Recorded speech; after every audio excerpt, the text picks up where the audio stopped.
Salam berjumpa kembali teman-teman sekalian, Bapak Ibu, saudara-saudariku, sahabat-sahabat yang terkasih. Marilah pada kesempatan ini saya mengajak kita kembali lagi untuk mempersiapkan sedikit waktu kita mendengarkan sabda Tuhan yang kita ambil dari Penginjil Lukas bab 4 ayat 31 sampai 37. Yesus dalam rumah ibadat di Kapernaum. Kemudian Yesus pergi ke Kapernaum, sebuah kota di Galilea, lalu mengajar di situ pada hari-hari Sabat. Mereka takjub mendengar pengajarannya, sebab perkataannya penuh kuasa. Di dalam rumah ibadat itu ada seorang yang kerasukan setan, dan ia berteriak dengan suara keras, "Hai engkau, Yesus orang Nazaret, apa urusanmu dengan kami? Engkau datang hendak membinasakan kami? Aku tahu siapa engkau, yang kudus dari Allah." Tetapi Yesus menghardiknya, katanya, "Diam, keluarlah daripadanya." Dan setan itu pun menghempaskan orang itu ke tengah-tengah orang banyak, lalu keluar daripadanya dan sama sekali tidak menyakitinya. Dan semua orang takjub, lalu berkata seorang kepada yang lain, katanya, "Alangkah hebatnya perkataan ini, sebab dengan penuh wibawa dan kuasa ia memberi perintah kepada roh-roh jahat, dan mereka pun keluar." Dan tersebarlah berita tentang dia kemana-mana di daerah itu. Demikianlah sabda Tuhan, terpujilah Kristus. Teman-teman sekalian, Bapak Ibu saudara-saudari yang terkasih, kata-kata mempunyai kekuatan yang memang bisa mengalahkan kekuatan tertentu ya. Kata-kata bisa juga menghantam orang lain atau membuat orang lain tidak berkutik atau membuat orang lain bisa mengakui kesalahannya. Intinya bahwa kata-kata itu mempunyai suatu kekuatan tertentu ya. Apalagi kata-kata itu diungkapkan atau disampaikan oleh orang yang berwibawa atau mempunyai otoritas.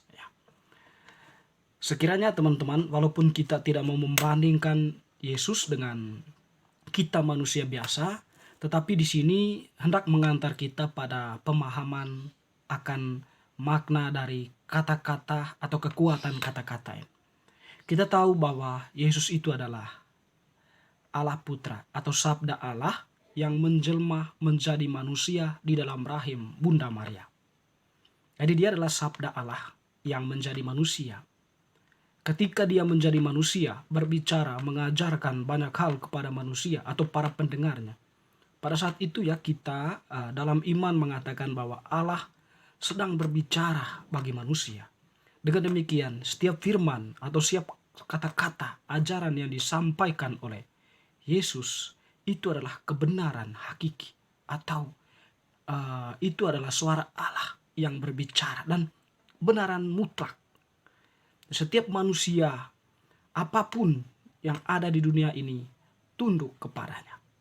Termasuk pada kesempatan ini kita telah mendengarkan Tuhan berada di dalam rumah ibadat di Kapernaum.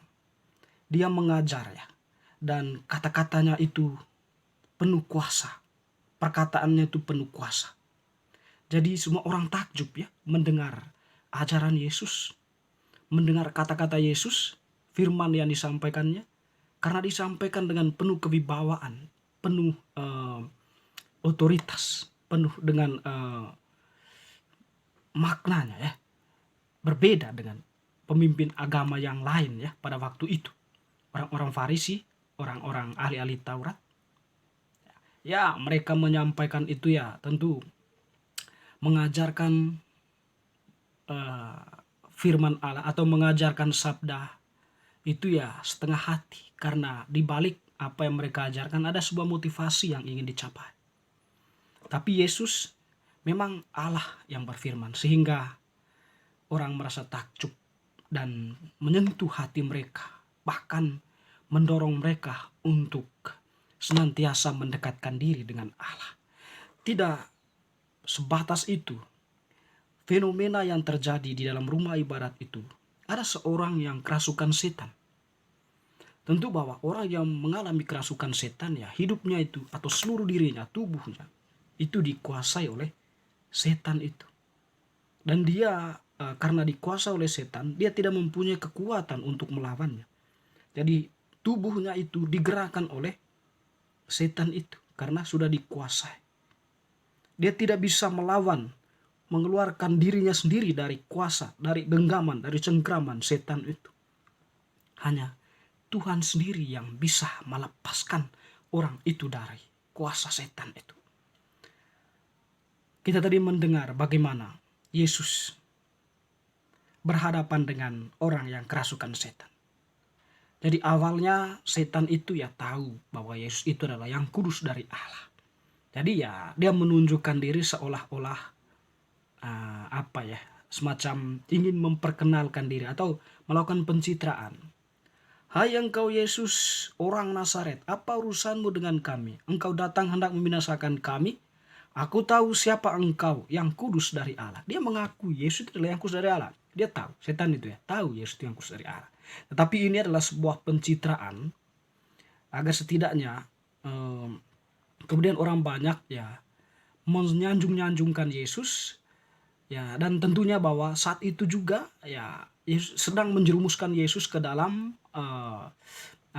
ke dalam lingkaran setan itu. Tapi Yesus tahu juga apa yang mereka katakan itu. Sehingga Yesus pun dengan kata-kata tadi mengatakan bahwa, atau dengan sebuah kalimat perintah yang luar biasa, diam, keluarlah engkau daripadanya. Diam, keluarlah daripadanya. Itu hanya sebuah kata, diam dan keluar daripadanya. Yesus menyuruhnya diam setelah dia melontarkan kata-kata pujian tadi.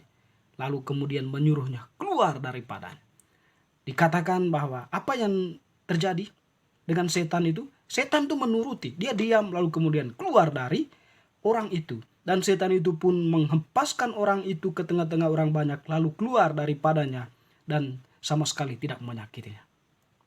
Nanti kan? Sebuah perintah yang penuh kuasa. Dan tunduklah setan itu kepada perintah Tuhan. Ya, sehingga ya bisa dikatakan bahwa kuasa Allah, firman Allah, kata-kata Allah itu ya tidak ada yang menandingnya. Ya, sabda Allah itu ya dia yang berkuasa, yang sedang berbicara. Sang pencipta manusia ya, yang berbicara. Dan ketika manusia itu digenggam oleh kekuatan lain, tidak sebanding dengan kekuatan Allah. Allah dengan kata-katanya saja, setan pun tunduk dan keluar daripadanya. Apa yang terjadi? Orang itu pun kembali pulih. Nah, hanya Allah yang bisa mengeluarkan orang itu dari genggaman setan, dari kerasukan setan itu. Sebab kata-kata Allah, sabda Allah itu mempunyai kekuatan yang mengatasi segala-galanya, termasuk kekuatan kegelapan. Teman-teman, saudara-saudariku yang terkasih, kita belajar di sini bagaimana firman Allah itu ya, sabda Allah, kehendak Allah itu ya, mempunyai makna tertentu untuk hidup kita. Perintah Allah itu mempunyai maksud tertentu. Tentu Allah itu bersabda, berfirman kepada kita, ada maksud baik di baliknya. Kitab suci yang kita dengarkan itu setiap hari ya, atau mungkin saat kita mengikuti ibadat atau perayaan Ekaris atau dimanapun kegiatan-kegiatan doa dalam lingkungan. Ketika firman itu dibacakan ya, kita percaya bahwa itu adalah sabda Allah atau Allah yang berfirman. Kalau kita bisa sampai pada makna dari firman itu ya, maka kita perlu merenungkannya seperti Bunda Maria ya, lalu kemudian mencoba untuk merefleksikannya, apa yang mau dikatakan. Sebab di balik setiap firman Tuhan itu senantiasa ada hal yang mau disampaikan oleh Tuhan.